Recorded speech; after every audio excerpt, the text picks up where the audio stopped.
ominous, inevitable threat looms on the horizon. A catastrophic, inescapable event that is destined to change everything. But enough about my college graduation to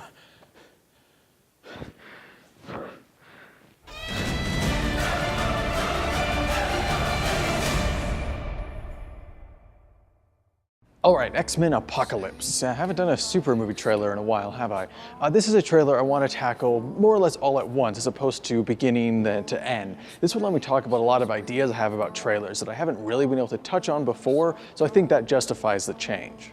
I also think that justifies the fact that I'm not talking about Apocalypse's latest trailer, but the one before that. So we don't need a time travel bit like the Days of Future Past episode? No, doesn't really fit this movie, so. Oh, but it's so much easier to do with a nice white background. I know, but sorry. Fine. No, go that way. You ruined the illusion. Since we're doing this more essay style than beat by beat review style, let's start with the thesis statement. This X-Men Apocalypse preview is a blockbuster trailer. Now, I don't mean that it's a trailer for a blockbuster, though obviously it is. What I mean is that it shares a lot of traits with the film quasi-genre, the blockbuster. The first way is that it sticks to a pretty clear 3-act structure. Yeah, you know that act thing that I've been referring to through Preview's entire run and have never bothered elaborating on? Hey, maybe I should elaborate on that. When I use the phrase act in trailer critique, I'm really just borrowing terminology from film theory and the well-known 3-act structure. While it's far more common in movies, trailers do fall into a comparable pattern a lot of times, and the X-Men Apocalypse trailer is a great illustration of this tendency. My first guest, you know from basically every trailer ever, always making sure you know what's going on. It can be seen now in the X-Men Apocalypse trailer. Let's take a look. Some believe that the first mutant was born thousands of years ago. He was some kind of god. Please welcome good friend of the show, Exposition. So yeah, Act 1 of a trailer is almost always the heaviest on exposition. It's going to tell you the setup for the story. Act 2 is the shortest, working as kind of the bridge between 1 and 3, and it shares traits with both.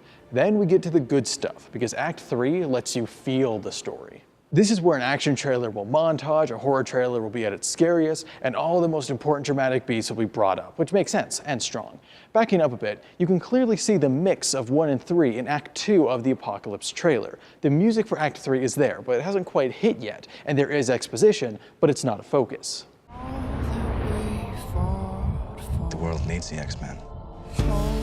This structure works. Establish, build, hit. Try it out on some other trailers if you want. It's not exact by any means, and again, not every trailer follows it, but it's a fairly common loose template. Now, the second way that this is a blockbuster trailer is that it feels big. Like really big.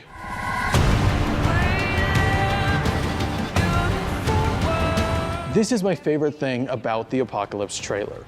This is the kind of trailer that made me fall in love with trailers in the first place. I appreciate subtler trailers, of course, and there is no shortage of epic feeling trailers to go along with all the epic feeling movies of the franchise age. But this is on a whole nother level. I love how shameless it is about its own grandeur. I mean, who doesn't want to be sucked into this tone? Who doesn't want to see and hear all this? It's so invigorating on such a primal cinematic level. All of us against a god, let's go to war, all of the yelling shots, the bloodied hand reaching, the nukes, the cliffhanger ending. Okay, that one's a little cheap. I mean, we know they're not gonna kill Mystique. Though Lawrence's contract is up after this.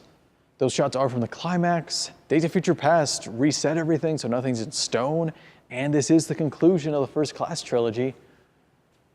Yeah, okay, no, good ending. And can we talk about this sequence here? And by that I mean not talk about it at all and I just played a few times.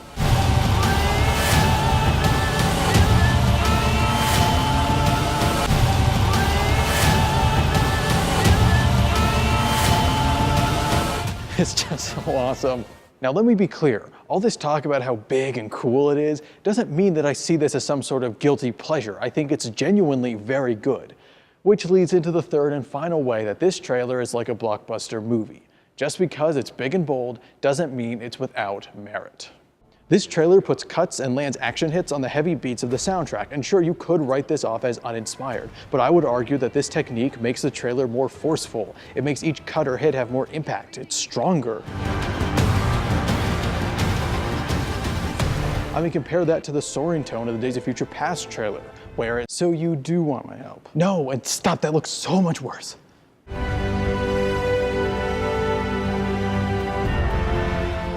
Here the shots flow nicely from one to another with nothing really jumping out, which is the exact opposite of the apocalypse montage, and both techniques work just as well for what each trailer is going for. There are a lot of good relationships between shots too, whether they're based on character like this Jean Cyclops pair-up, or the shots themselves like this Pyramid to Priest shape and movement match.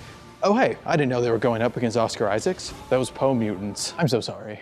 I also appreciate that this trailer doesn't overdo it with the sound effects. There aren't any distracting hits or explosions. I mean, they're there, but they're at the proper level. This one in particular is wonderfully integrated. This lets the music take center stage. That was even cheesier than in my head, which was a very wise choice. This song gives off an excellent tone. Man, I guess I should play a clip to highlight the point I just made. But the best section to do that, well darn, I guess I have to play it again.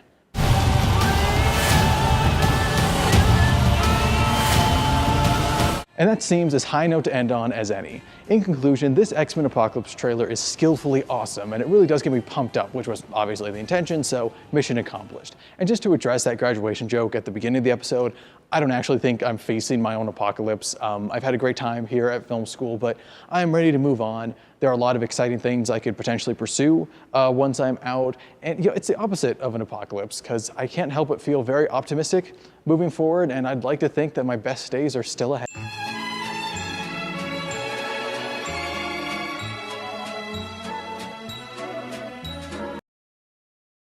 Hi, so some thank yous are in order. First, I have to thank Dr. Andrew Nelson, a professor who oversaw this project and another one this semester that took a lot more of his time, so I'm very grateful to him for that. You can check out his book, Still in the Saddle, The Hollywood Western, at the link below.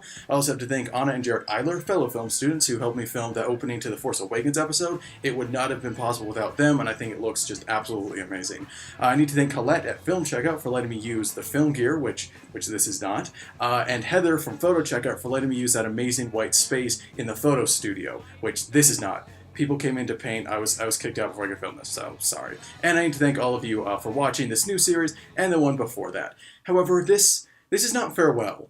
I still have one last hurrah, one last subject and episode of Preview. I've known how I've wanted to end Preview for quite a while now, so rest assured, I have a plan. You've got a plan. I have part of a plan. Hooked on